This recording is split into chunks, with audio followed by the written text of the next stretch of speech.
Good evening. Hi, everyone. Welcome into the Irish NFL show. It is week two of the NFL season already. It seems like we were debating about the draft many moons ago. Michael McQuaid, Colm Cronin, Brian O'Leary. How are we doing, gents? Are you all ready for your bank holiday weekend? Colm, how are you doing? Ready to get hurt again, Michael. We do it all over again, week two, and yeah, can't come quickly enough, to be honest. Hell of a game last night, Brian. Great win for the Chiefs, and the Chargers really put a marker down to show what they could maybe do if they actually hold out a lead. Well, they always run each other close, no matter what the circumstances are. Obviously, there's a lot expected of the Chargers this year. Going to play it out in the manner that I expected. I thought the Chiefs would find a way just to get over the line, and they did. I suppose we could get into, it's funny because we spoke for so long about this particular division and how stacked it is and how aggressive every team has been in the offseason in terms of upgrading their team. And I think what we've seen in the past week is two quarterbacks in the division not being really allowed to play to the caliber in which they have, within them. Obviously, Monday night we had Russell Wilson, and then I felt a little bit, I think Colin would agree with me that Herbert was held back slightly last night in terms of some of the play calling, which was quite unusual because he can make pretty much every play. But yeah, it was a great game. Chiefs fans will be happy. They're 2-0, they're top of the division. I felt they had to win that game last night to stop the Chargers getting 2 wins in the division. Never mind the fact that they're only, they laid in a marker. But it was a great game for Thursday night, and Amazon Prime will be happy going home with the opening game on their schedule of Thursday night games. They really delivered, you could argue. Yes, no Mark tonight, but we're here to preview all of the week 2 Sunday games, and we'll be back for a double bill on Monday night at 9 o'clock for 2 games. If you're watching this on YouTube, please comment, and we'll get to your comments towards the end of this broadcast. If you are listening on the podcast, there's different segments available from now until the game starts on Sunday. Check out a link in our YouTube bio for NFL Game Pass this weekend. There's giveaways going on Instagram, on Twitter, on Saturday and Sunday. And finally, we are presented by Cassidy Travel. There are 2 bookings of the week. They're Ireland's biggest travel agents. Dolphins against the Jets on the weekend of the 7th of January. You can email Jed Donahoe at cassidytravel.ie. Or the Steelers against the Ravens in week 14. A bit tasty. $899 per person return. Colin, you've one more thing to add here before we get to our picks and our analysis of this game week, and that is about our new pick competition. Yeah, we have, I think, partnered with somebody. I was not expecting Michael to throw me the ball. I feel a bit like Gerald Everett right Fanzo. now. I was gassed. I was calling to be taken out of the game, and instead Herbert threw the ball towards me, and it's a pick 6. Yes, Brian, do you want to talk a bit about this? You're handing the ball off to me. Yeah, look, people may have picked up on the social media notification went out today.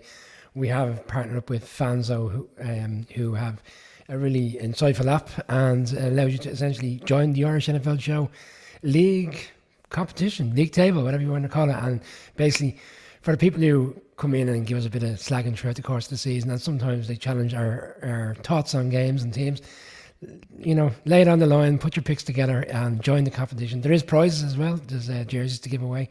The winner gets a jersey, and I believe if we meet a particular number in terms of people subscribing to the league, we'll also have an additional jersey to provide. So we are keen to give something back to the people who watch the show, and it's a bit of crack, it's a bit of entertainment. There's no cost, so join in. And Michael might have a new banner, maybe, Michael, to put up later on. No, I'm sure we'll be promoting it throughout the course of the weekend, because if you want to be in it, you really need to be in by the start of this weekend. Otherwise, you're going to lose out on. You'll be lagging down the bottom of the table. Actually, it starts in week 3. Apparently, it seems to start for everyone in week 3. But yeah, look, Colin, can I publicly apologise for throwing you under the bus? And let's just thank Fanzo. Yeah, check out social media. It's on our Twitter page the whole week there, or the whole day today. So check it out and join. I'm in it as well, and you get to see our picks, I think, before they're aired here. I thought you were going to thank me for taking the ball and running it into the end zone for Colin there. I thought that was quite good. I'm happy you did that. I got popped a bit like Leonard Fournette on Micah Parsons last week, but Brian was there to recover the fumble and take it down the field. I thought you were going to say like Travis Kelce got popped last night. Okay. Yeah, I didn't expect that to bang on Twitter last night. Welcome in, everyone. First game that we're going to look at is the Miami Dolphins, who are 1-0, going up against the Baltimore Ravens, who are 1-0. 1-0, I mean, in layman's terms. No Mark C tonight. Colin, do you want to start us off with your pick for this game this weekend?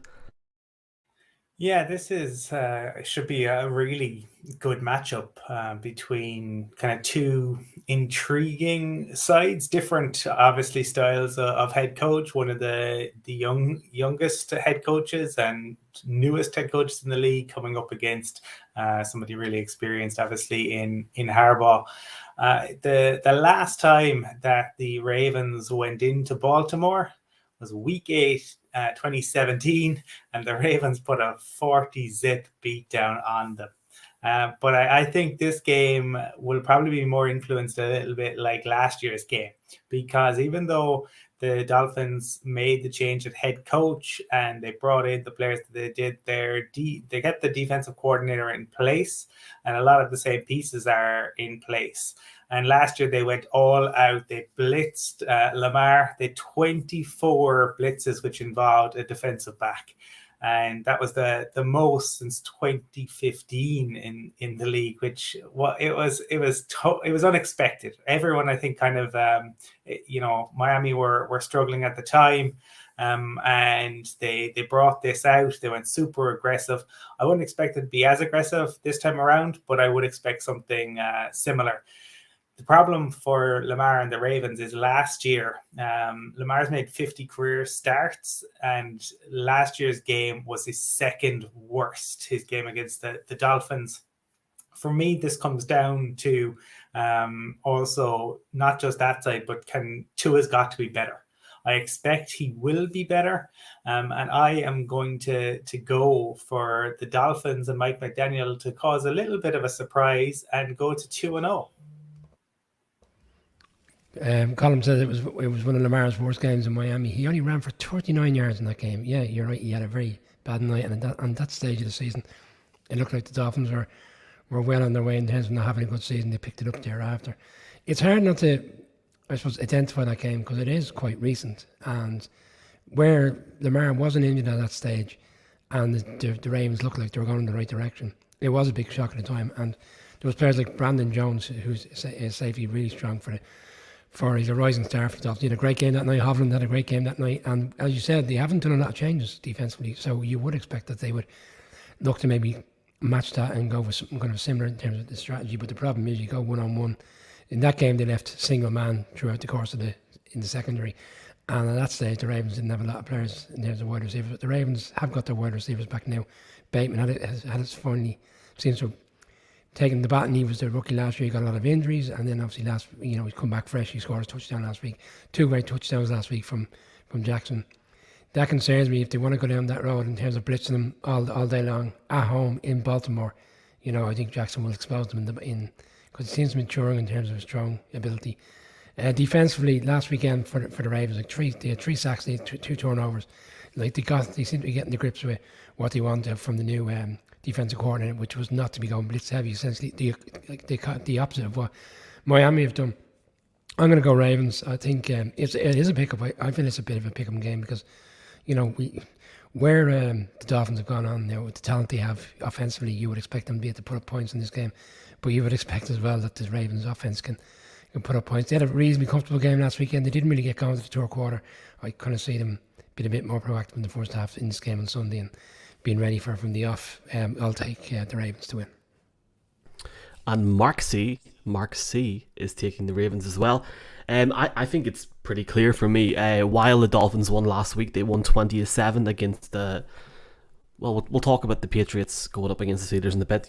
Tua, I think, had one touchdown and 270 yards last week.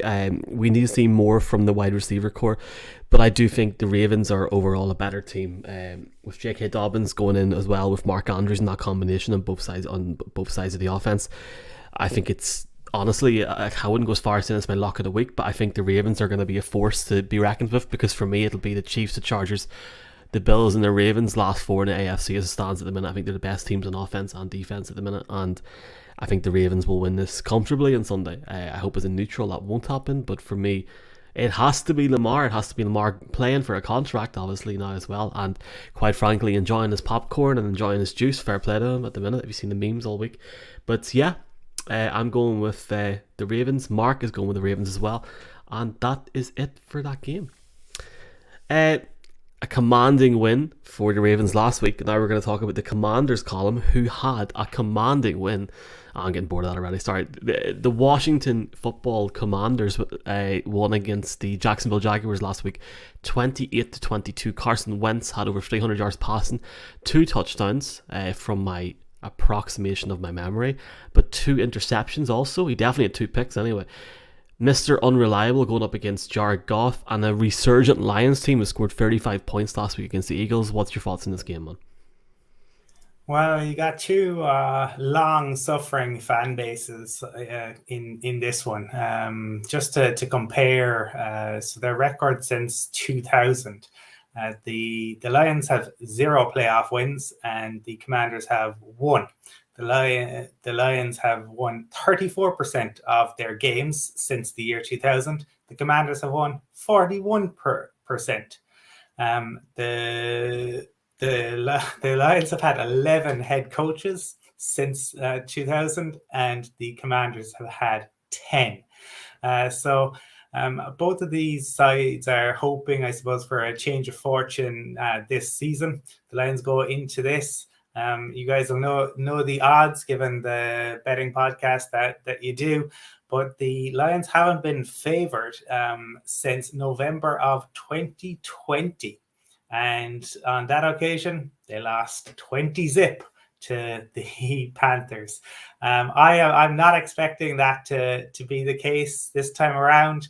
I am concerned that they are missing possibly the one of the top 3 certainly centers in the game, if not the best.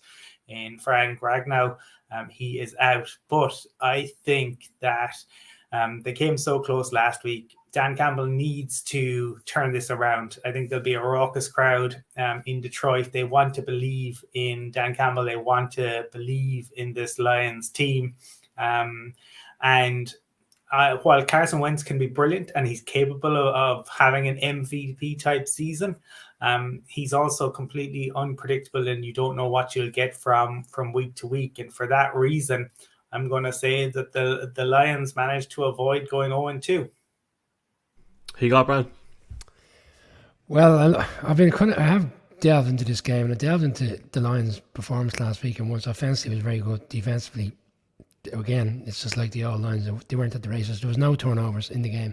They got back to 38-35, and there was 3.5 minutes to go, and yet they still couldn't find a way to get the Eagles off the field when the Eagles had kind of started in the second half.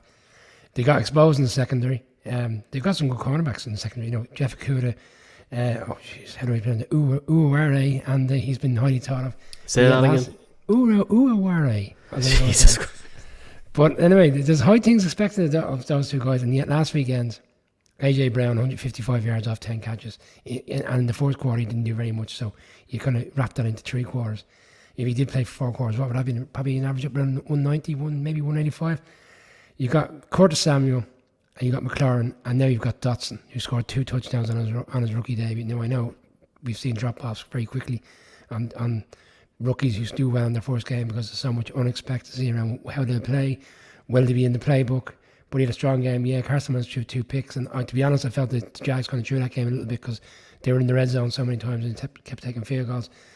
But I don't trust this Lions defense. I would like to see the Lions win. I like the Dan Campbell program. We spoke about how highly entertaining he is.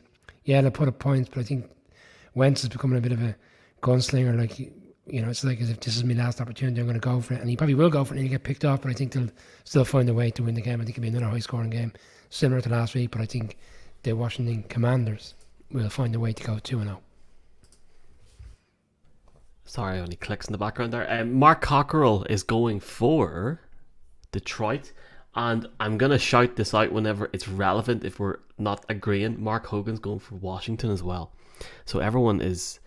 You and Hoagie Bear is agreeing on something here, Brian. It's a love affair with Washington. Big NFC East team as well. Who knows what'll be happening? Jeez, he's right enough that division at the minute. I mean, if the Eagles were to lose Monday night, we'll talk about the Giants and all them in a wee bit. Can I just apologise to the Commanders fans? Carson Wentz had 4 touchdowns last week, not 2. He had 2 picks, over 310 yards on the day, 313 yards on the day against the Jaguars team. I mean, it was the Jaguars. The Detroit Lions put up 35 last week. If they're capable of putting up 35 against the Philadelphia Eagles, who I presume will win the NFC East this season, then surely they're fit to put up at least 28 to 32 points against the Commanders. I can't see Carson Wentz going out this week and throwing 4 touchdowns again. And I think St. Brown and what's the guy's name? TJ Hawkinson will have a day. And I'm picking the Lions, man. Brian, you're all on your own. With Hoagie Bear as well. But in terms of the graphics, you're all on your own. And hopefully this is the only time tonight that you're all on your own for certain games. We'll see. And these lads don't know the picks, apart from the producer. Right, that is the end of this podcast segment. If you want to listen to other segments, including what we're talking about next, the Colts against the Jaguars, and Brady going up against the New Orleans Saints, you can on our podcast network. Thank you very much for the support. Okay, the next game that we're going to look at, folks, is the Indianapolis Colts going up against the Jacksonville Jaguars. Call them the roar of the Jaguars. It is... no, you know what? Because I was making graphics for next week. Next week column is the bowl game between the two teams that should have had the Irish kicker, and I've literally forgot the guy's name. How have I forgot his name? I'm having a really, really rough day today. In case you're wondering, James McCourt. James McCourt. Jesus, lads, I'm sorry. Next week is the James McCourt Bowl. It's the Chargers against the Jaguars. Nice game for the Chargers next week. The winner gets James McCourt. But this week column, you got Matt Ryan, who had a... Is it fair to say a shaky start last week against the Houston Texans? Albeit, to be fair to Matt Ryan, he is new in Indianapolis, and it's going to take him time. What's your thoughts on this game? Well, I think in fairness to Matt Ryan, he wasn't helped by some of the play calling from his head coach last week. Frank Reich overall is generally a very good play caller, but he occasionally gets it wrong, and last week was definitely one of those occasions. There's been a lot of shade thrown at the NFC East over the last few years, but the AFC South last week, the entire division went winless, and 2 of the teams played each other. So that's quite something for a season opener.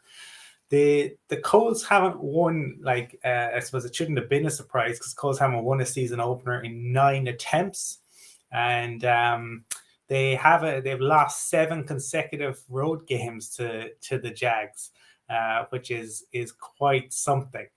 For me, I think, look, you could get into it, and there are a lot of reasons, and I'm sure we're going to talk about some second-year QBs later in the show, but there's an awful lot of shade thrown at people like Trey Lance. Trevor Lawrence needs to show that he can step up. He has not really, really shown it. We've seen the merest kind of glimpses of it. But for some reason, the Jags have the Colts number. It makes no sense. There are always surprises in the NFL.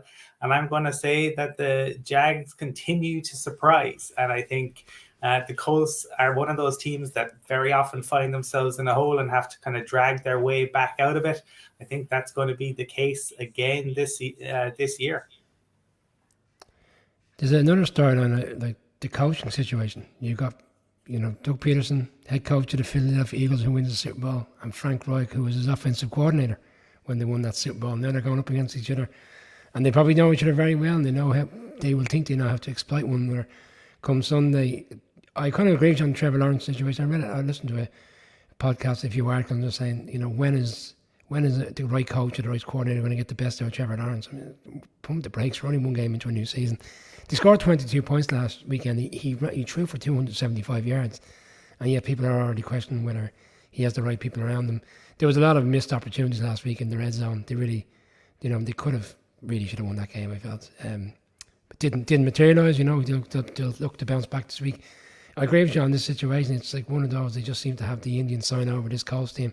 A Colts team that we all felt that going into the Texans last week with Matt Ryan there and all the positivity, and we spoke to the GM during the summer and everybody was talking about how much of an influence he's had on the team. And yeah, I can understand the play calling at times was a bit conservative and some of the players didn't step up. There was a lot of drop balls, but we all felt Matt Ryan would be the one who would lead them to wins against teams, lesser teams that they've been struggling against, and that didn't materialise last weekend. Okay, they got away with the draw.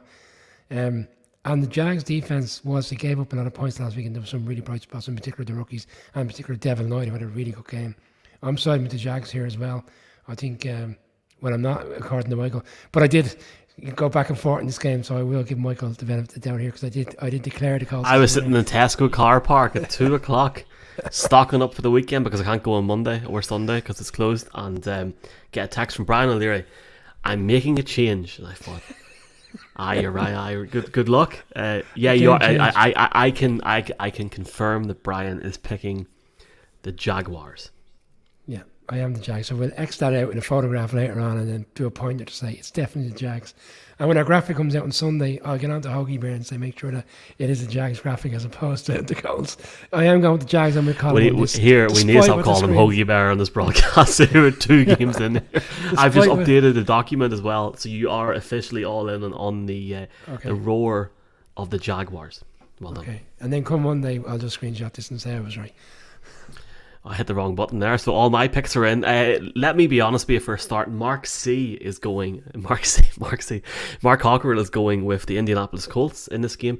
I'm going with the Colts because I think Matt Ryan, after having a 64% completion percentage last week, is going to have to play better and more efficient in this offense, especially when you have Jonathan Taylor and Pittman there as well. He needs to get the ball down the field more. He needs to be putting up 27 to 34 points to try and get this over the line for them. But this is the game they must win if they want to go and win the AFC South, because the Titans, lads, let's just put it out there now, the Titans are going to win too.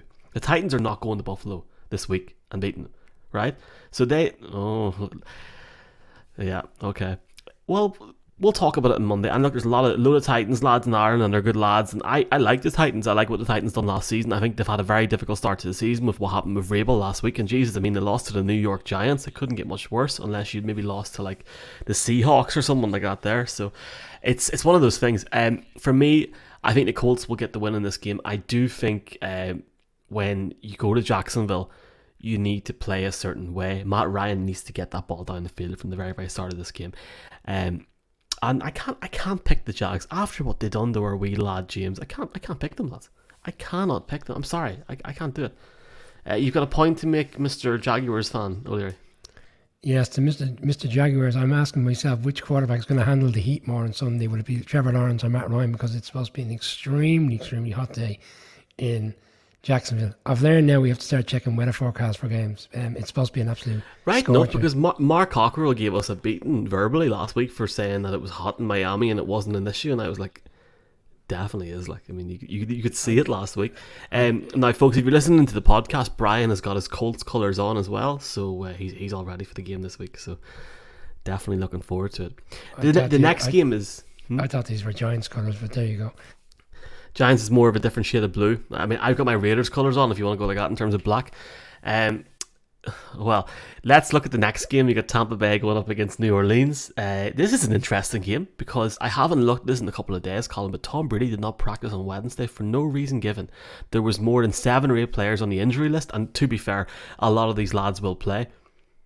There are... I want to explain this in a respectful way, genuinely. Does it seem that there are maybe a lot of things going on off the field at the moment for Tom Brady? This is a guy who's had an incredible career and doesn't owe anybody anything and will most likely walk away at the end of this year. I don't know. Is his head fully in it, Colin, this year? Do you think so? Whether it is or not, it won't matter until the playoffs. I think essentially it's going to be is Tom, are things okay come January, because they have a great roster, they've got good coaches, and he's still an exceptionally good quarterback.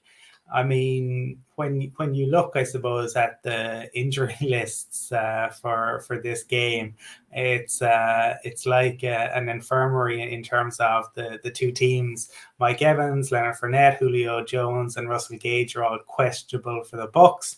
Kamara, Tre'Quan Smith, Jameis, and Mark Ingram are all questionable for the Saints. So it will be interesting. Yes, I imagine most of them will be good to go, but you know what? How much, I suppose, will it impact on them? You know, it's a divisional matchup, so players are going to want to get out there, but we will have to see.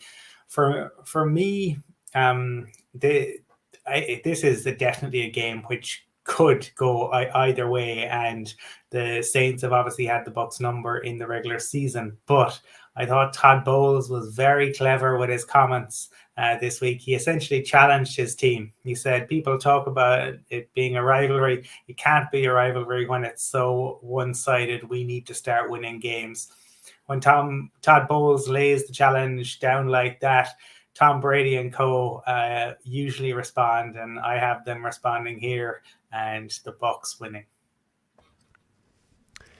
When I looked through the Bucs injury list, Colin was called it very well. Like, there's numerous players on this questionable, doubtful list, but the reality is, I think on both sides, I think by and large most of them will play on Sunday. I think Godwin realistically is the only one that is gone. He's gone for a couple of weeks with his hamstring injury.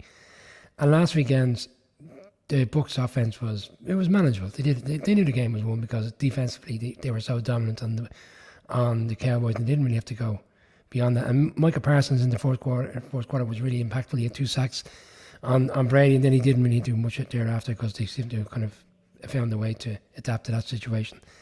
I looked at the Saints defense, and I was actually quite disappointed with the Saints defense because we spoke so highly of them. And Cameron Jordan, who had 12.5 sacks last year, we thought he'd ripped up the Falcons. Didn't have 1 sack on Mariota in that game, and like, bearing in mind that what they were up against, that was quite surprising. Look, they got back, they got the win. They got Michael Thomas back looking re-energized. Landry's there, he had a couple nice catches last week. Olave, from what he did in the game, looked good. And I really should be picking the Saints because they've had their number, and they've always found ways to get it done. But it is 2 new head coaches. Essentially, to me, it's a brand new rivalry starting all over again. Dennis Allen versus the Todd Bowles there, and for that reason, I'm going to stick with the Patriots. Brady's back. I'm going to pick with... See, Brady, it's still in my head. I'm going to stick with Brady, and I'm going to stick with the Bucs, and we'll come to the Patriots pick shortly. Get her bucked, as they say up in Belfast. The Bucs. Mark Cockrell going with the Bucs. I think we all know where this is going. Last week in the Cowboys game, that was a difficult game for the Bucs because you had a number of different things going on in the off season with the new coach, Brady having that 10-day period off, which is apparently agreed before, so all this sort of stuff going on in his personal life, which has no relevance to the show, which we'll not talk about. For all that the Dallas Cowboys offense wasn't last week, Brady got the ball down the field, but there was numerous occasions where the defensive players got to him, and I think last week about the offensive line and the issues and that change. And okay, some of the guys that are coming in there are good players, but it's not at the level in which it was. He doesn't have the same protection. The Saints, and this is where it goes in terms of this whole week 1 overreaction thing, the Saints did not play amazingly well against the Falcons last week and came back and done really, really well in the end up. Personally, for me, I think when you have Kamara and Thomas, and then that defense with Lattimore and Honey Badger as well, this is my lock of the week, lads. I think the Bucs are beating. I think the Bucs are going to get beat against the Saints, no doubt about it whatsoever, in the Superdome. And I personally think Brady will struggle in this game and score under 17 points. The Bucs will score under 17 points. I feel that the defense will get to him and he'll struggle. And I think the Saints are very, very good value at 2.5 point underdogs against the Bucs, and I would be very confident in. Do you know what? In fact, I'm going to go put a bet on them tomorrow. I'm going to put 50p or 50 cents, depending on where I place the bet. Any comments on that before we move on? €50 maybe. The only thing I'd say is I agree that the Bucs line isn't where it was last year, but I don't think the Saints line is where it is either. And I think the issue for the Saints is going to be that there might be questions around the Bucs O-line. The Bucs D-line is phenomenal in terms of stopping the run. So it's going to be all on Jameis. And yeah, look, Mike Thomas, it was great to see him back last week and doing what he does. He missed essentially 2 years. We as fans lost out on seeing Mike Thomas, who is an outstanding wide receiver. It'll just be very interesting to see, can they lean into that for the entirety of the game. We didn't see a lot from Kamara last week because he was carrying a rib injury and he's still deemed to be questionable because of that injury. And we saw Taysom Hill, which was kind of a bit of a forgotten man because everybody felt he was going to go back to playing tight end because he's been taken away from the quarterback situation. But he again was used in that kind of explosive offense where he can take the ball essentially and run 50, 60 yards. Kamara, I can see the valid points as to why the Saints win. I should be picking the Saints, but I still think Brady will find a way to get it done. If the Saints are to win, Kamara has to have a game, in my opinion. They can't be reliant on Winston to be getting the ball down the field, because we did see, and I know what you're saying about the Cowboys offense, but we did see a really dominant Bucs defense last weekend. And if they play to that caliber again, Winston throwing the ball down the field throughout the course of the game isn't going to work. They're going to have to spread it out and get the run game going. And that means Kamara essentially in the backfield or else taking receptions and going 30, 40 yards. Time will tell. What games are on Sky Sports this week? Anybody know? I do. I can give you the 9 o'clock game. I know is definitely Seattle at the Niners. And the 6 o'clock game is... I don't know. It's for a man that sits in Sky Sports all week. I'm very impressed. So the 9 o'clock game is not the Cardinals against the Raiders. This is Seattle. Right, okay. We'll maybe get to that at some point and talk about that. Okay, well, this is the end of this segment on the show. And if you are listening to this broadcast back on the podcast, thank you so much. I did not even mean to rhyme broadcast and podcast together. That's just the magic, folks. Week 2. Please do give us a like, share, subscribe if you're on YouTube. And we'll be back in the next segment if you're listening in the podcast. Okay, in the next segment, we are going to quick fire some games. Okay. Right, so just a reminder, we are presented by Casty Travel, and you can find out all the information in the bio below in terms of holidays. And remember, you can organise your own NFL holiday. Any game, any city, Casty Travel will sort it out for you, so do check it out. Quick fire round. Colin, you're going to go first, and you're going to talk about, in my opinion, one of the key matchups of this week. Joseph Aloysius Flacco going up against Jacoby Brissett for the Cleveland Browns, who are 1-0, and I'm presuming you're going to make a pick very quickly here, so go for it, my friend. Yeah, in fairness to the Browns, they got the victory last week, and their rookie kicker came through for them. The Browns are actually looking to go 2-0 for the first time since 1993. Which is quite something. For me, look, the Jets, it long suffering, and we saw Salah come out this week and say he's taken names on people who are writing them off, but I don't know how you can think that they're going places with Joe Flacco. Talked last week. I think he's now lost 17 of his last 19 starts. It's a disaster. He's a statue at the back, and he's going up against possibly the premier pass rusher. We'll talk a little bit later on to somebody I think could potentially rival Myles Garrett, but Myles Garrett is absolutely phenomenal. I would expect the Browns to lean into the run game in this, and for the Jets, until they can move on from Flacco, it's very tough for them. They have some good pieces, obviously, and they seem to be playing for Salah, but I just cannot see how they can get the win over this Browns team. Because it's Jacoby Brissett, I don't imagine it's going to be very high scoring. It'll be competitive, but for me, the Browns are going 2-0 for the first time since 1993. I'm going to take the Browns. Bri, who are you taking? Browns. And Mr. Cockerell is taking the Browns. Everyone's taking the Browns. So you're going to talk about the Houston-Denver game, Brian.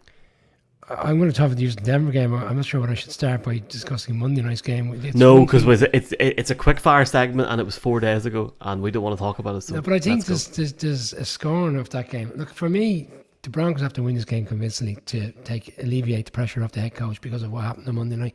I'm joking. I'm not going to get too into the game, but for me, it was a very bad start from a coaching perspective. I thought throughout the course of the game, he didn't call a really good game. I thought defensively they were really, really strong in the second half. They figured out Geno Smith. They adjusted at half time. They made the changes, and they held them to no points in the second half, and yet didn't find the game to win.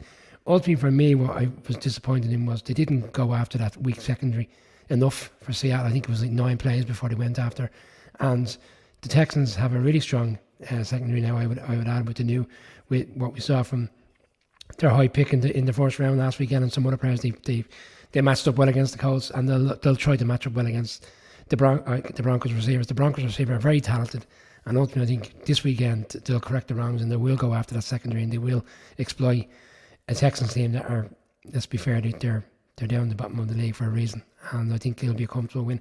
I don't see it being a high scoring game. In fact, I think Russell Wilson, that's twice I've done that tonight.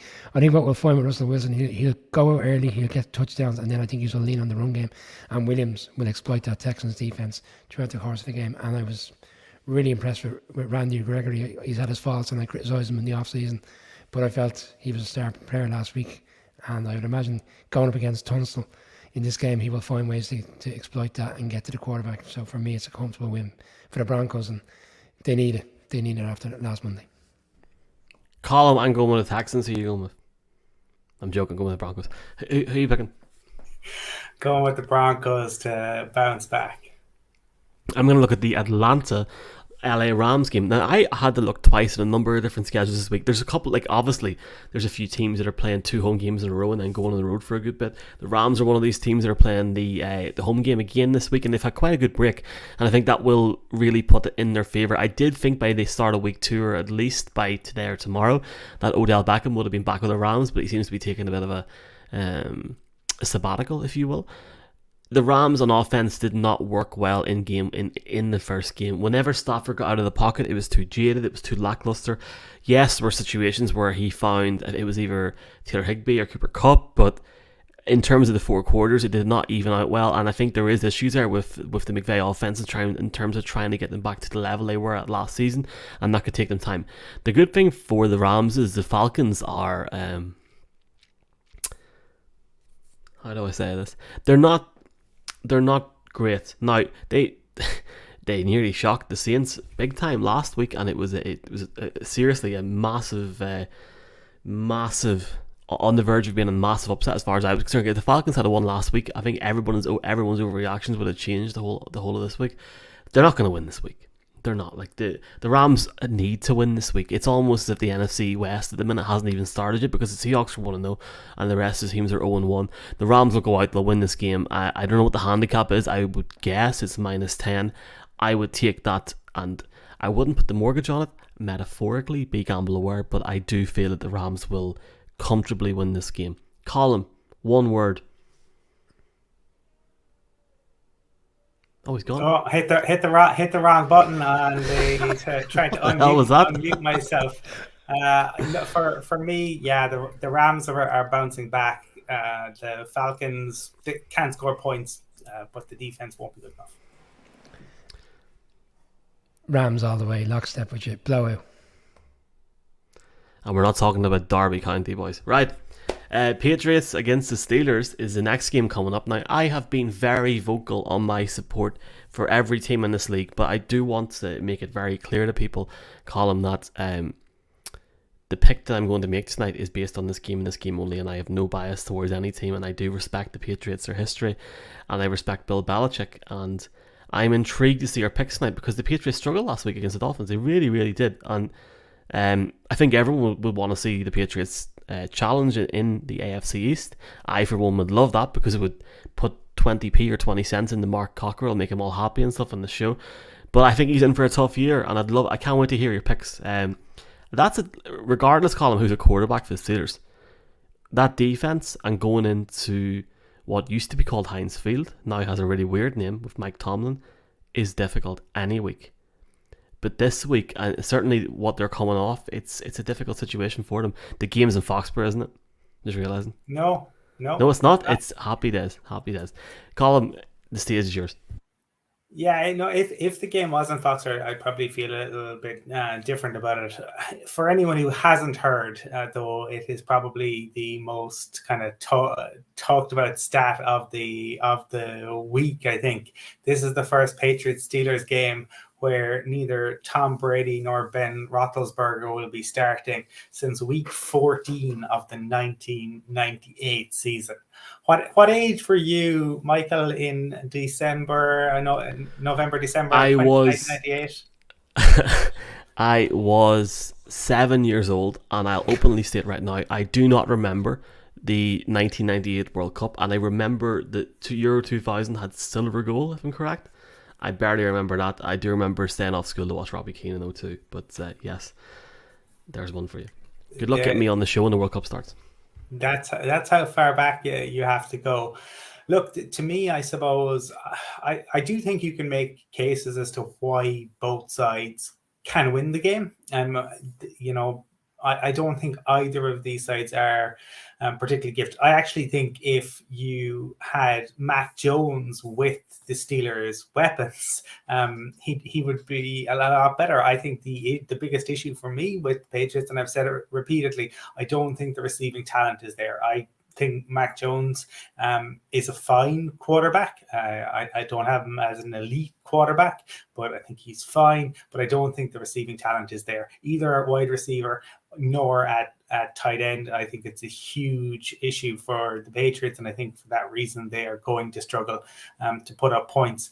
We did see a little bit last night that Bill Belichick remains the wizard in terms of getting players to play better at cornerback than they do elsewhere. J.C. Jackson got a huge contract off the back of being the best cornerback in the league. He did not look like it last night.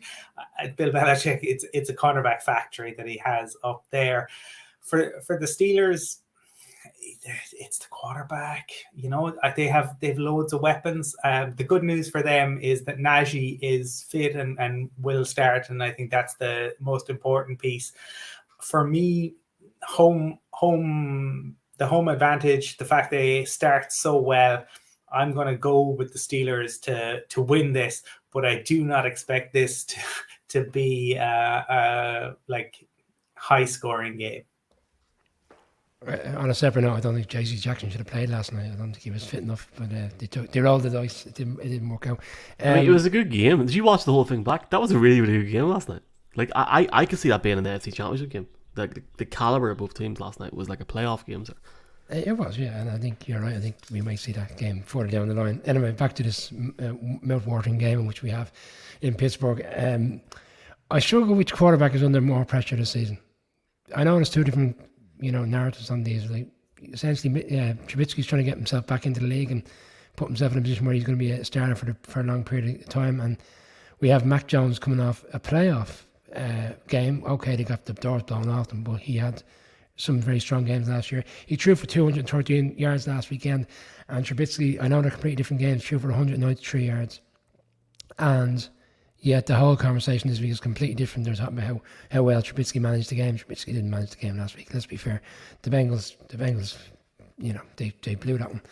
And then I look at what happened last weekend with the Patriots, and there was some nice drives, and then there was some nice long deep throws from Mac Jones, but they weren't consistent enough and they couldn't get it really, really going. And the run game was a bit erratic and static last week, and they need to get that back because Damian Harris last season showed that he's a really good strong running back, and if he's on his game, it alleviates a lot of pressure off the quarterback. I look at it as well in terms of where's the hidden agenda, where's the gem in here now, who's going to have the advantage. Brian Flores is on the coaching staff with the Steelers now, and he's had the Patriots number over the past few years. He was the Dolphins head coach, so he's worked in Foxborough under Belichick. So you would think that Tomlin would be leaning into him and trying to get anything he can out of him to help them and benefit them to win this game. I think it's going to come down to which team has the better run game. I think defensively, both defense will play really well. The Patriots defense played well last weekend. In fairness, that's lost in the whole conversation because they lost the game. But they did have a really strong game. And I'm going to side with the Patriots. I think that they will find a way out. It's hard to believe that Belichick will go 0-2. I think it's a rarity. And I think they'll just find a way. Low scoring game. And I think they'll just edge it. I could see it being a field goal either way. And I'll just lean towards the Patriots. Anybody want to guess who Mark's going for? Or? Mark is going for the New England Patriots. Mac Jones statistically was better than Mitch Trubisky last week, and fair play to him. 21 of 30 for 213 yards. Trubisky had 194 yards. I think the X factor for this game, and it's not with the Patriots, it's with the Steelers, is the emergence and the inclusion of Najee Harris. The Patriots have Hunter Henry. The problem, and well, not just Hunter Henry, they also have Jacoby Myers, Devontae Parker, but the problem that they have is the rest of the players around them. And can Mac Jones get the ball down the field to them with the offensive line there? Can they keep enough points off the board with the defense? Now, everyone talked last off-season about the Bengals and that they really needed to improve their line, and a lot of people thought that was one of their main steps in the off-season, was improving the line. By Jesus, lads, Joe Burrow enjoyed himself last Sunday.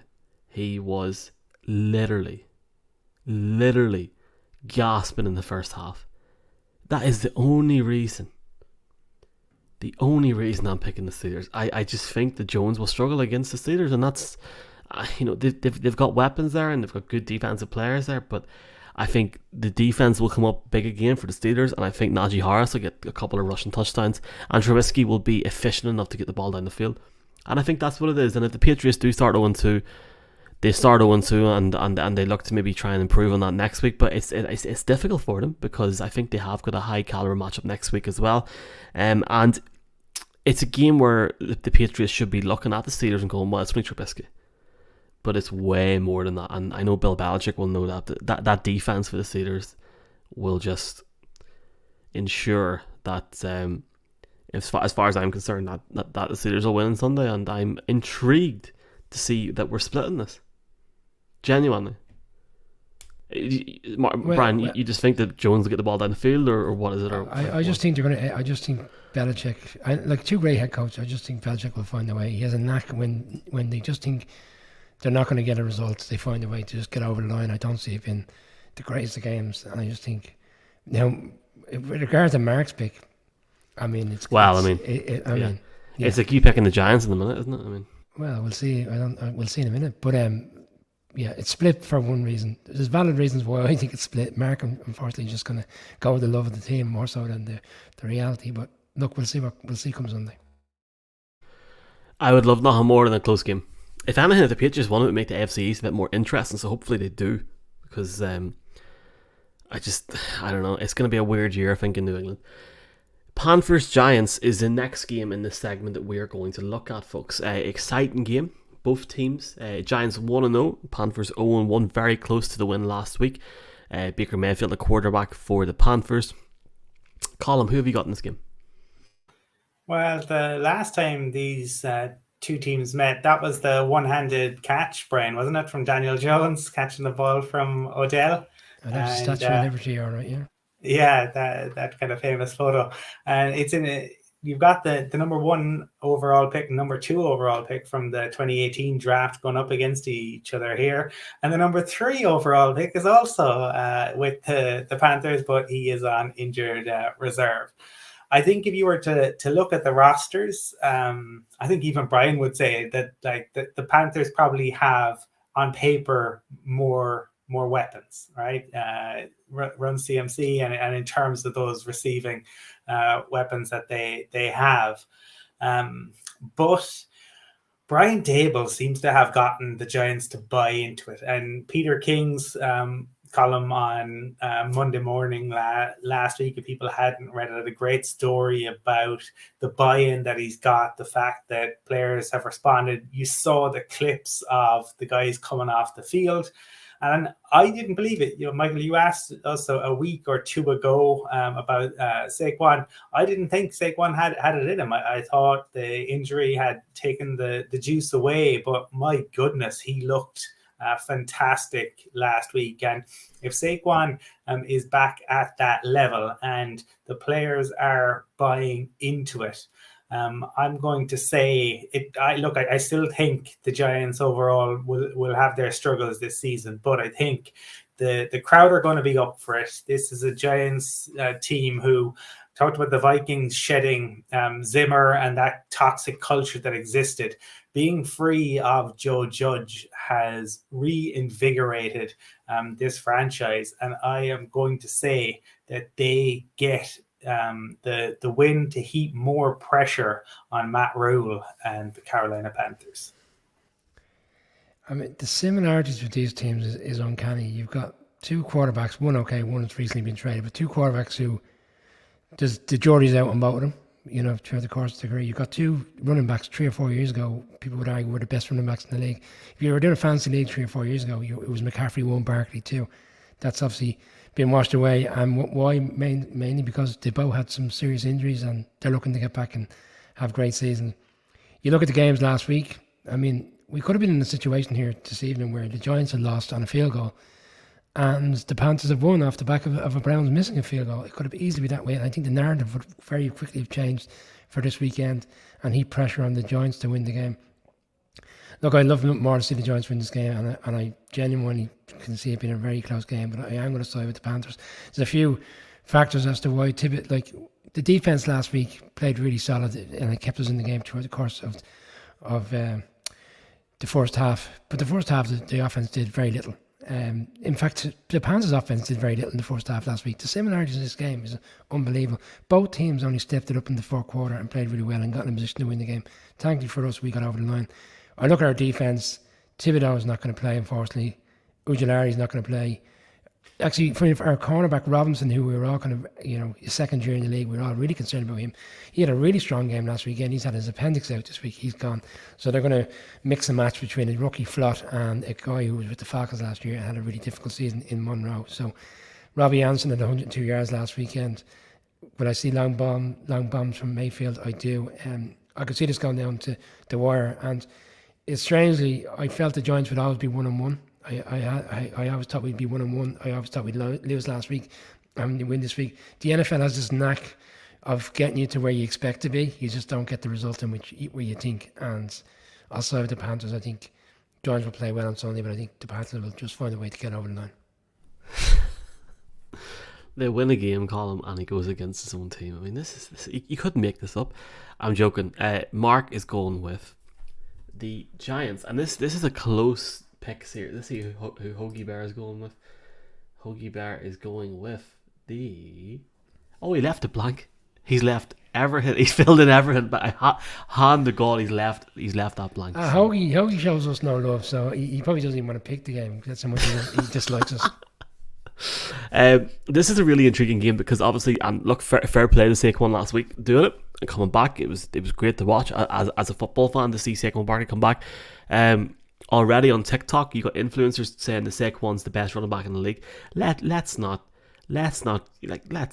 calm down here a wee minute. Like, I mean, Christian McCaffrey's the best running back in the league by a country mile. Now, I would go as far as saying that if this game was in Carolina, I'd be picking the Panthers every day of the week because I feel that Baker Mayfield, as Brian said, Baker Mayfield was a kick away from winning the game last week, and I don't think you can justify the significance of that.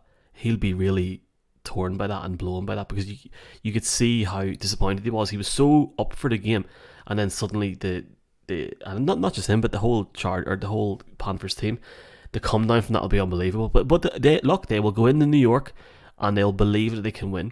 And fair play to them if they do. I've got a very close game. I've got the Giants winning. When was the last time 3 people picked the Giants in this show? This is the great thing about week 1. By like week 4, it'll be like, oh yeah, we'll go with the Cowboys and Monday Night Football. The Cowboys haven't got a quarterback, yeah, but it's the Giants. Like, who knows what'll happen? But for now, I'm picking the Giants in a close one. I'm going to do my best Colin impression here and say that I could see either team winning this game, but I do think the Giants will pull away at the end. That being said, don't be surprised if the Panthers win by like 25-3. Genuinely, don't be surprised, because it could be that sort of game in MetLife. Brian, you want to make a very quick point? Yeah, well, I'm not surprised on Saquon Barkley, because when we did our season preview and we were selecting bounce back players, I said he'll break his records from the first year, because he looks like he's really leaning back. If you looked at the off-season stuff, obviously I'm very proactive in following everything to Giants, but he looked like he really was keen, and he did that very outspoken press conference recently where he said people are going to be shocked by his performance this year. Yes, last weekend was great, and Dable, you're right, had the cojones to go for it. It's a different feel for this game, because if he wins this game, he's essentially kind of building, you're building off the back of a really strong win. Well, Brian, they've got a bye week the week after as it stands, unless Jimmy Garoppolo goes to Dallas. You don't. I'm sorry, we're not doing it. We're not previewing that game the week after as it stands. There's no point. That's how bad the Cowboys are. The Cowboys have some really strong players, and it's a divisional game. Yeah, but they have someone to throw the ball to. Or hand it off to. I mean, they're in trouble. I'm sure people don't want to continue to listen to us talk about the Giants. What I would say is what Mark said last night. Mark said last night, Giants going to be 4-0. I'm saying pump the brakes, one game at a time. I mean, this time last week we hadn't got a hope beating Tennessee, and now all of a sudden we're going to be 4-0. Let's just relax here and move on to this next game. You just know that Brian O'Leary's put money on the Giants to win the Super Bowl or something this week, like 500 nip, and told nobody. Kids aren't getting a Christmas present as it stands. Seattle against San Francisco is in our next segment, folks. Thank you very much for listening. And if you do want to listen on the podcast, if you're on Spotify, please do give us a like. If you're on Apple Podcasts, please give us a review. Leave a funny comment about Column's purple hoodie. Something like that there, we could crack. And really appreciate your support, folks. Chat to you in a bit. Okay, in our next segment, we are going to look at a big game in the 9:25 Ireland window, which is the Seahawks going up against the 49ers in Levi's Stadium. The Seattle Seahawks column win against the Broncos in Monday Night Football in their Super Bowl, which Pete Carroll said was a highlight of his career, going up against Trey Lance, and at the time of recording, no George Kittle in San Francisco. The Niners lose against the Chicago Bears week 1, and the Bears fans think they're booking flights to Arizona on the 13th of February. What's your thoughts on this game? Yeah, the Seahawks, look, said it on Monday, they deserve to beat the Broncos. You can't score more than 17. You don't deserve to win. But the fact that Pete Carroll kind of took victory laps both after the game, during the week on the radio, the fact that the half the Super Bowl winning roster were there and were tweeting about Russ, it feels like it was an enormously emotional win, and it's going to be difficult to sustain that, I think, when they're on the road against the 49ers. So to me, the 49ers have to win, because in 5 years under Shanahan, Niners made the playoff twice, and in both of those seasons they started 2-0. And if they start 0-2, that makes life very difficult. I think it's far too early to be judging Trey Lance, but I would expect the Niners won't have the same sort of issues that the Broncos did, dropping touchdown passes and fumbling the ball. So to me, I can't speak, and the Niners are winning it.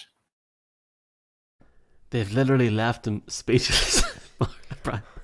This show was at everything this week. This show has had everything from day one. But see, from day one, Colm, he's nearly crying there. From day one, Colm has been so outspoken about Pete Carroll, but Pete Carroll has finally got him. He's finally got him. He can't speak anymore. Pete Carroll came out in the press conference and said, "I don't need validation," but you knew by his smirk he was very delighted with the outcome. And as I said, 1 down, 8 to go, because I've picked Seattle to win 9 games this year. I think Seattle are going to run them close in this game. In fact, Seattle have had the 49ers number for quite some time, even when they've had Kittle and Jimmy Garoppolo playing. And now we're back to the situation where it's the Trey Lance conversation. Colm's right. Like they need to win and get off this, get over that difficult defeat on last Sunday in Chicago, and go 1-1, and then look, all things will be forgotten. But the reality is, if they were to lose this game and a divisional game, they're 0-2. And we talk about it, everybody talks about it, 49ers fans talk about it, the media in the States talk about it. It just magnifies the situation continuously if they were to lose this game. And then the Jimmy Garoppolo story just continues. And then they go to Denver next week on a Sunday Night Football, and you just know the week is going to go on with that same conversation. They've got to get this over the line. I feel they will get it over the line, but I am concerned about the fact that you're right, Kittle, it doesn't look like Kittle's going to play. Mitchell's gone, the running back. In fact, when Mitchell went out of the game last weekend, that's essentially I felt when the game turned because they didn't have a run game. And they're going to try out with Davis Price, and Jordan Mason, the two rookie running backs that came in this year. They're going to have them. But I do feel the Niners secondary is very strong. We spoke about how highly the defense. Bosa only had one sack last weekend, but look, let's be fair, the game was a farce with the weather conditions. I think we'll see a step up. Geno Smith, 17 of 18 in the first half last week. Didn't do anything in the second half. Broncos figured him out. I think Shanahan with a week to look at it and had time to look at what they did and how the Broncos corrected in the second half will exploit that offensive line, get to Geno Smith. I actually still see a closer game than people expect because the line, not to get too heavy on a betting angle, is 10 points. I think that's quite strong. I think the Seattle will play well, but I think the 49ers will find a way to win.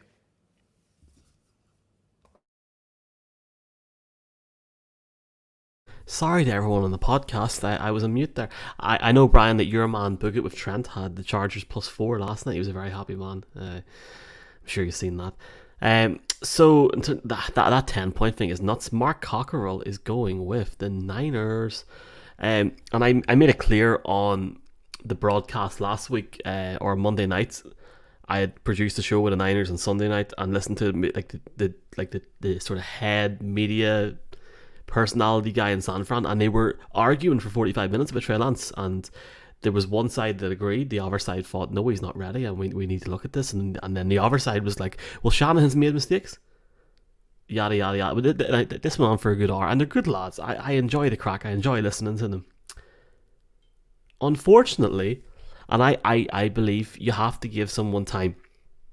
I feel that Trey Lance has to be given as much time as if he needs 3 seasons, he needs 3 seasons. The division that he played in college football was not that good. The teams that he played against were not that competitive. I'm sorry, I'm not going to go into a whole conversation about college football here. It's clear that Trey Lance needs more time. The fact that he passed 218 yards last week and he had no passing touchdowns, I can understand the weather to a certain extent, but he's the quarterback of the San Francisco 49ers, a team that were 1 quarter-ish away from the Super Bowl last year, a team that were 4.5 minutes away from the Super Bowl in 2020, a month before COVID hit. So I don't think he's ready.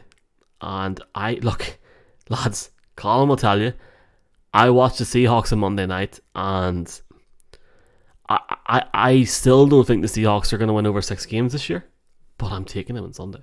I don't think the Niners are ready to play yet. I don't think, if George Kittle's not playing and if Trey Lance is starting the quarterback, I think it's the Niners in a close game. I think the Niners win by a field goal, and by God, if that, now hypothetically, and this is the conversation for Monday night, if this was to happen, it could be, as Fergie calls it, squeaky bum time down in Santa Clara, because Jesus, they have bet the farm on Lance, and Jimmy Garoppolo sitting there going, alright, okay, that's okay.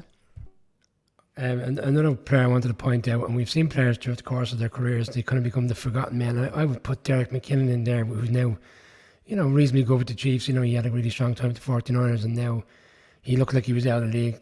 Andy Reid gave him a chance. Marlon Mack signed yesterday by the 49ers. He's on the practice squad at the moment, expected to be elevated to the main squad tomorrow. And he had a really good time with the Colts, and he seems to have lost his way. Looked like he was out of the league. He could find himself being the starter for the 49ers, and maybe a bit of a storyline for the season if they were to turn things around and get a really strong run game going with him there. Colin, I feel like I've let Owen Farrell down.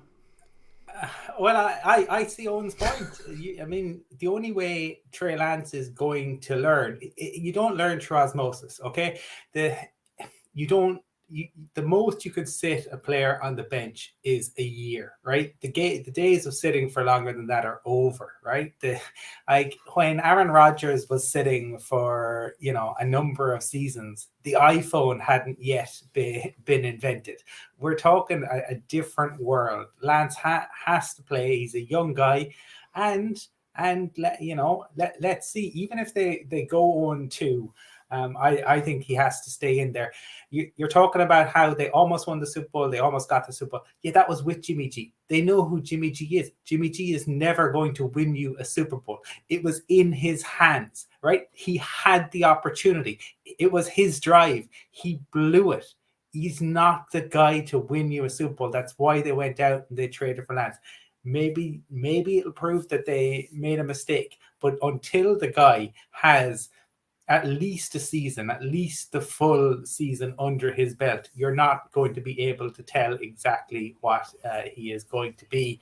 And they made they made a mistake in keeping Jimmy G around, because what it does create that. But let's see. Go back, Michael, and you were too young, but I remember on the BBC one Alan Hansen saying you'll never win anything with kids after Manchester United had started the season very poorly. I'm sorry, I don't want to get back into old Super Bowl stories and conversations, but I will anyway. Colin, there's also a lot of 49ers fans that felt that Kyle Shanahan got away from the run game in that fourth quarter against the Chiefs, and if he had continued with what he was doing correctly for the course of three quarters, they would have won the Super Bowl, and it wouldn't have been put in Jimmy G's hands. But again, well, there's probably a mixed feeling around that from numerous 49ers fans. Bengals, Cowboys, next up on this segment. Colin, I'm picking the Bengals. Who are you picking? Jerry Jones is just trolling the Cowboys fans at this point. He's out there on the radio again today, and he's dictating this and dictating that. Jerry, if you want to dictate one thing, the only thing the Cowboys should do for the rest of the season is play Micah Parsons as a pass rusher. He should play exclusively as a pass rusher. Don't do anything else. He is absolutely gifted. He's a phenomenal talent. He's the only thing on that Cowboys roster worth talking about right now. And it's the NFL, so it'll be competitive and guys will step up. But the reality is that Dallas were struggling with Dak. Without Dak, I think that the struggles will continue. Burrow cannot have as bad a game. He can't throw it as many interceptions, I don't believe. And the Bengals are strong against the run. So even if the Cowboys lean into that, it's going to be very difficult. For me, the Bengals are winning this. It's incredible that people are saying Joe Burrow had a bad game last week for 338 yards and 2 touchdowns, but ultimately it came down to the 5 interceptions. It's a bit weird. This game reminds me of last season when Von Miller just got traded from the Broncos, and you went in there, I think it was week 5, week 6, and you were kind of essentially saying the season was over. And then a lot of Cowboys fans are feeling that same feeling at the moment, that unless there's a trade within the next fortnight, it's gone, And there's also a storyline out there that the reason why Jerry Jones wants it gone is because it's easy for him to say gone and goodbye to Mike McCarthy, and you bring in Sean Payton a lot sooner than McCarthy. Yeah, well, I won't get into him. Trust me, Jeannie Mac would be here all night talking about that man. So, and then people last year said this is an absolute blowout. It's going to be like one side of the Cowboys are going to put a slaughter down on the Broncos, and the Broncos went in. In fact, did the exact same, they did the opposite, and they went in and gave them the slaughterhouse that night in Dallas.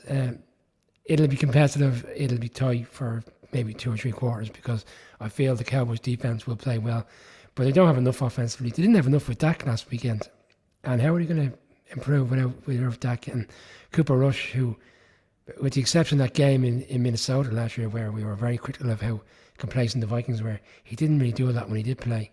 So I struggle to see how he can get them over the line in this game against an offense which you would imagine Burrow and Chase, they're on the same page completely. They will put up high numbers. Boyd, Mixon, if he puts Mixon in the game at the right times on the right plays, because Zach Taylor has a habit of making sure he's not on the field when he should be.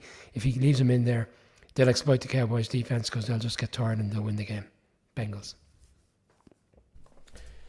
I guess they could maybe put Callum Moore in at quarterback instead. No, not funny. Okay. Mark is picking the Cowboys. Kellen Moore, the next biggest hotshot head coach coming down the line. It's unbelievable. Honest to God, seriously. Well, look, everybody has to be given a chance now. It's only fair. Now, I'm just checking here what the line is while we're here live. 7.5. Printing money. I don't see the way you said it's gonna be tight. Is it Tight for 3 quarters, I said. It'll be tight for the first 15 seconds. You know, when the ball gets out, the game's starting off, and then Joe will throw it down the field, and Joey B. Look, I'd love a tight game. Like, on paper, a good Cowboys team, even from, like, God, if it was week 3 or week 4 last season to now, lads, come on. Like, this is, no. It's a real pity, because it would have been a really, really good game. But this is, I can't believe I said New Orleans is my lock of the week. Genuinely. Bengals to win against the Cowboys and to cover 7.5 points. I just can't see how. Guys, I am loving you guys tonight. I'm loving your picks, because right now, based on the picks that you have given out tonight, the Cowboys are 0-2, Washington Commanders are 1-1, and the Giants are 2-0. I mean, what more do you want? That's when you know that, you know, you can't trust our picks. Gamble responsibly. Okay, that is the end of this segment on the podcast. If you are listening in, you can follow our podcast Spotify. Please give us a wee like, and if you're on Apple Podcasts or a different service, please give us a review. Really appreciate it, folks. It puts Brennan's on the table, literally. So thank you very much for doing so, and we'll see you in the next segment. In the final segment of this weekend's Week 2 preview for the Irish NFL show, we are going to look at I think it's America's game of the week. I'm not sure anymore, because Sky have got the Niners on against the Seahawks. We'll talk about that in a second. But we're going to look at the Cardinals against the Las Vegas Raiders. And we're also going to look at Sunday night football ahead of the big bank holiday for us lads up here on the Monday. Late night, we get to watch Justin Fields going to Lambeau Field. Excited to see it. If you are listening in on the podcast, folks, thank you very much for doing so. And if you have, folks, if you're watching this live on YouTube, at the minute, please do put some questions and we will answer them immediately after our picks, which I'm sure will take a long time for Sunday night football. Okay, let's go to the first game here, and I'm going to change the graphic now, just if you're watching on screen. The Cardinals going up against the Raiders, both teams 0-1. Colin, did your opinion of the Raiders change last week when you seen them against Justin Herbert? No, because I had the Raiders probably as the fourth best team in the division. I think there are issues around that line, and I've talked about it before. I think when Carr's under pressure, he's not quite the same quarterback. That's not to say he's a bad quarterback. I just don't think he's an elite quarterback, but he is very good. And what we saw was Devontae Adams didn't miss a beat when he came in. He just looked like the same guy. And the biggest thing for me about this game is the fact that his grandparents are coming to watch him play live for the first time in his professional career. And I don't know if people saw the press conference, but boy, is he excited about that one. And I would imagine he is going to want to put on a show for them. Going up against a Cardinal side who, look, Michael, you and I know what Vance Joseph is like, and I've always kind of had questions about him. Even as DC, when they took Simmons in the draft, I wondered whether Vance would know what to do with him. Last week was absolutely crazy. In terms of the way in which they approached going after Mahomes, blitzing him. And I wonder what they will do this week. There's a couple of individual players who are good on the cards, but overall, I think there are numerous holes in that roster. And outside of the O-line, I think there's an awful lot to like about this Raiders team. I think they get the train back on the tracks this week, and it's the Raiders for me. I feel like the Raiders are going to be in a similar situation to where the Broncos are. I know the defeat is obviously a different manner, but they had the ball at the end with 3:38 to go and win the game, despite what I thought was an inept performance for large parts of the game. They still were in a position to go and beat that Chargers team. And if you look at the stats, people go, oh, Carr 22-37, 295, 2 touchdowns. You think he had a great game. Devontae Adams 141, a touchdown. The stats are there. Max Crosby had his best career game, 10 tackles and he rushed the quarterback so many times. All the things were very positive, but yet they found a way to just knock it out of the line. I would put it down. Derek Carr was under pressure for a large part of the game. The offensive line struggled, and we did discuss it rightly so during the AFC West preview that if that wasn't corrected, he would struggle. His decision making at times was poor. He 3 interceptions, and he held on to the ball for too long, which we discussed earlier in the week. But you're right, the Cards are in it. I'm not going to say the Cards are one of the most precarious teams in it, worrying about how their season's going to go. But you got Renfro, you got Waller, players that really didn't get into the game last weekend. You got Jacobs. Like, there was players last weekend that just didn't find their feet, and I just expect a rebound off them this week. And then I look at the Cards and where are they going? Like, what is going to happen? Their offense was sporadic for large parts of the game. Devontae Adams' family are coming to the game. It's amazing. The Adams family. It's amazing. It's amazing how when you're in Vegas, people change their mind about wanting to travel and watch your game. I'd certainly travel to Vegas to watch a game. Maybe it'll be the Super Bowl after next, and we'll be doing a show over there in the Bellagio or something. Anyway, it might be Adam's family. That is not happening. Can I just publicly say it live on this broadcast right now? We are not doing a broadcast with you from the Bellagio. Like the bloody Hangover. Be watching that. I'd fear for you on that weekend, Michael. Can I just jump in here because we would? Can I just say we would need to win tonight's Euro Millions of 160 million in order to have enough bail money for Brian. Bail money, yeah, but spending money will be all right. I've got a strategy which me and Brian will talk about on the betting show next week.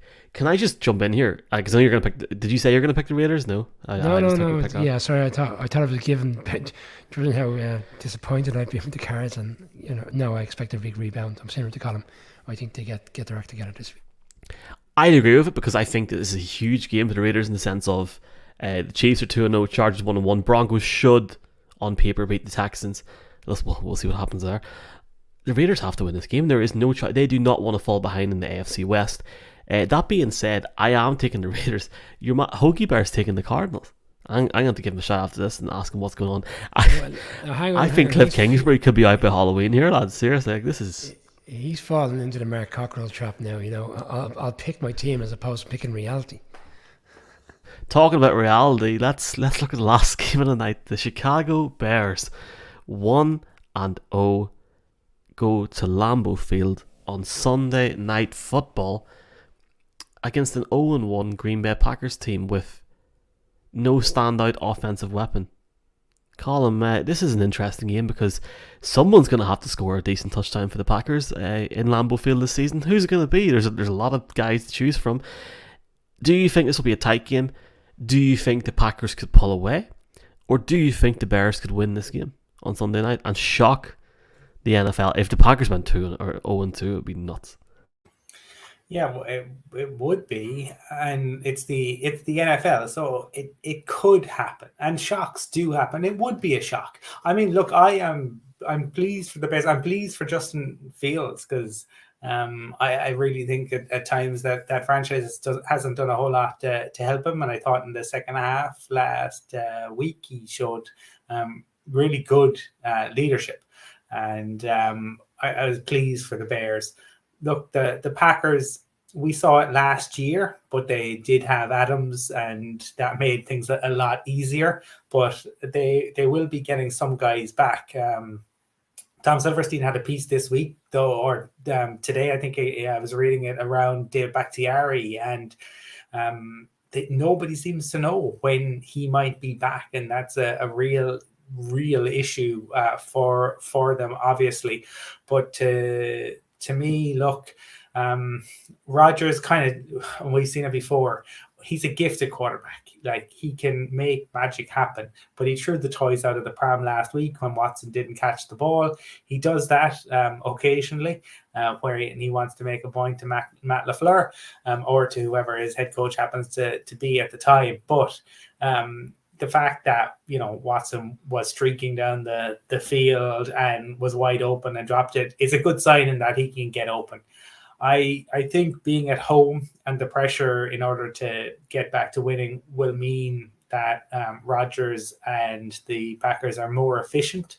I don't think it's, he's going to be quite as exuberant in terms of owning the Bears as he likes to say, but I do have the Packers winning this at Lambeau. Brian, my imperial overlord and my employer, Mr. Oliver Connolly, told me yesterday that he watched the All-22 for that Packers-Vikings game last week and seen that Christian Watson was way ahead of everybody else on the offense and defense on numerous occasions. I'm not sure if you've seen that, and do you think he could be a threat on Sunday?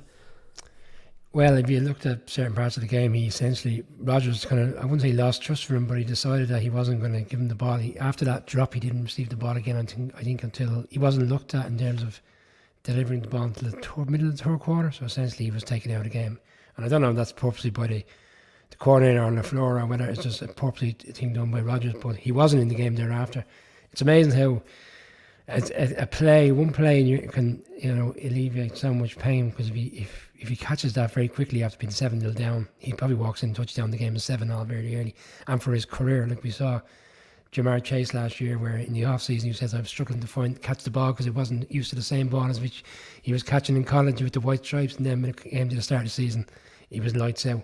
I mean, the narrative and the storyline could have been so different last week. I think it will be different this week. I kind of touched on it twice this week when we did our betting segment. We previewed this game. We made our picks from a betting perspective. We also spoke about it last night in terms of what game we were keen to see, in terms of how teams react to last weekend's defeat. It's the hallmarks of last season. Week 1 away against New Orleans. In fact, the game was played in Jacksonville because of the weather situation in New Orleans, was it? New Orleans. They couldn't play the game in the Dome, and they won. They blew them out, and you could say they were blown out last weekend. Week 2 last year, Monday Night Football, played the Lions, put up 40-odd points. I don't think they're going to put up 40-odd points, but I do see a very comfortable win. I mean, Justin Fields in the first half last week couldn't do anything. I think he only had 8 completions throughout the course of the game. Yeah, Colin was right. It's his franchise essentially. I mean, he's the quarterback for the future there. It's up to him to kind of, rally around this team and prove to the team that he's the right quarterback, and prove to the new GM and new head coach, because they don't owe him anything. They could turn around next year and say we're moving in another direction very quickly.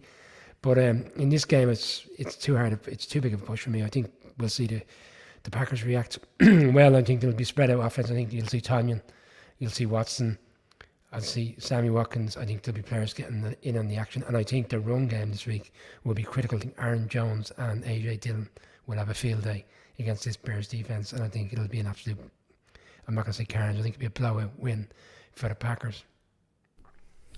Just a reminder, everyone watching live, we're going to take some questions in about 30 seconds. This will not take me long, don't worry. I think Brian took the words out of my mouth to go on Mark Cockerell's song lyrics. Took the words out of my mouth. Yeah, look, I think on the NFC North preview I had said about the Bears, I have them picking first next season, and I stand by that. I think they're the worst team in the NFL by a country mile, and I think they will ever played a massive part from last week. I was delighted for their fan base that they won last week. This is going to be a blowout on Sunday. Like, I understand why this is Sunday Night Football because of the historic nature of this game. I get it. But it's irony for all the lads up here. We're off on Monday, right? And this is Sunday Night Football. I mean, this game, lads, could be over mid first quarter, Brian. It could be over 5 minutes in. Well, the reason it is on Sunday Night Football, you've nailed it. It's the historic situation and the rivalry between both teams. But the reality is the NFL aren't stupid. We've talked about how great they've been in terms of putting on really strong games at the start of the season. This is on now, because there's no way they'd have it on in week 8 or week 9, with all due respect. Well, I hope. Look, I would love to see the Bears take the Packers on a tight game, but for me, I think this will be a blowout, and I think -10 is generous, personally. Christian Watson, Michael's bet of the week on this show for Anytime Touchdown.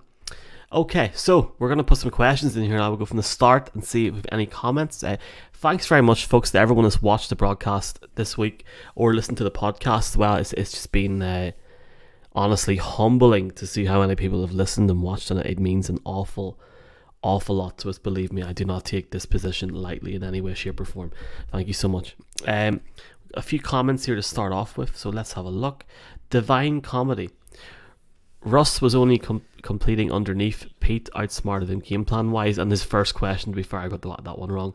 How about that Monday night game, boys? Pete Carroll having the last laugh. He did indeed. He really, really did. Niner Nation from Owen. The Niners and the Broncos need a win this week. I think we'd all agree with that, wouldn't we? That's That's one. Herbert has a fractured. No, I've been flat out all day. Has that been confirmed from the Chargers? Herbert has a fractured rib. Yeah. Well, the last I read on it was that he was going for X-rays and they're awaiting results back. If he's a fractured rib, will he play next week? I imagine he'll find a way to get himself out there. He's day to day, so it potentially, but it all depends on, I suppose, pain management. Fractured ribs can be a serious issue. When we saw him, he's a tough guy. Saw it though last night, like how it even varied play to play. There was on that 3rd and 1 where he had to throw it away because he was in so much pain, and yet on the 4th and 1 he throws an absolute dime. So from what I saw, they said he's day to day. So on that 4th and 1, Michael, on that 4th and 1, he had so much space ahead of him. If he was fully fit, he could have ran for 20-25 yards on that play. At Different Daves on Twitter said Herbert as well, rib cartilage fracture. But he also said, do you lads like Waterford whiskey? Mark Rayner doing amazing things down there. I've never had it, but I will say one thing to the lads in the south especially. We've got great gin up here called Jawbox, which I know these lads have not had. I'll buy you all a bottle if you transfer me the money, and we'll sort it out at some point. For a minute there, I thought you were being kind. Very, very kind. But yeah, I've never had it. I'm a big Jameson man. And I don't mind the odd bush. Right, next comment. So, let's see. You alright, Brian? To go back to it, the 6 o'clock game on Sky this Sunday is Saints Bucks. That's from 1909. Sean C. I'm not sure if that's Mark's burner account, Sean Cockerell, but we'll see. Thanks very much, Sean, for your comment. And yeah, that is 6 o'clock game. And then 9:25 on Sky is the 49ers against the Seattle Seahawks. The rest of the yokes are on NFL Game Pass. Neil Logan, can Hackett hack it? Ask me on Monday morning, mate. Colin, what do you think? Huge pressure on him. Look, first game, but in terms of, I heard more today. Brandon McManus has never made it for more than 55 yards outside of a dome or outside a Mile High. Nobody has made it more than 56 yards at Lumen Field, and for some reason they decided 64. He still hasn't given a good answer to why they decided that. He walked it back a little bit. Our friend Troy Renk asked him the question the other day, and he said, "Oh, of course we should have. If we do it differently, given the opportunity, because we missed the field goal." But that didn't answer the question. Why did you decide to go for a 64-yard field goal? It's ridiculous. He hasn't answered that question. The OC tried to brush it off when he faced the media. Not a good week. Very early, plenty of time, expected to get better. But I would say that the Broncos coaching staff haven't covered themselves in glory this week. Well, two things. It's kind of similar to what Colin said. Like, he made a decision. He could have said it after the game. Our analysis was, if we got to the 46 hash, we were going for a field goal. But like, that doesn't have to stay the same. You take it as on the benefits to the game. As Johnny Jones was saying, you take it on the merits of the game. And in that situation on 4th and 5, the merit should have been that they should have went for it and got themselves into a better field goal range. And I didn't like the manner of his press conference, to be honest, the other day when he did roll back. He was very kind of relaxed about it, and he was smirking to the media. I mean, it's your first game as head coach and you've lost the game in bizarre manner, and you weren't very good in terms of your play calling throughout the game. I thought you should have been a little bit more serious about the situation, but maybe that's his demeanour. Maybe that's the way he goes about his business. I found it a little bit off-putting. Okie doke, we'll leave it there. So we've got one more question from Owen saying, who's the first head coach sacked? I am going to say it'll be either Mick McCarthy, apparently he's now called Mick, or Cliff Kingsbury. Simon Clancy, and my employer, has genuinely brainwashed me into thinking Cliff Kingsbury is going to be sacked before week 10 of the season. He's convinced it's going to happen, so I believe him. Do you think there's a chance that can happen, Colin? Kingsbury in Arizona, it was a tough start to the season.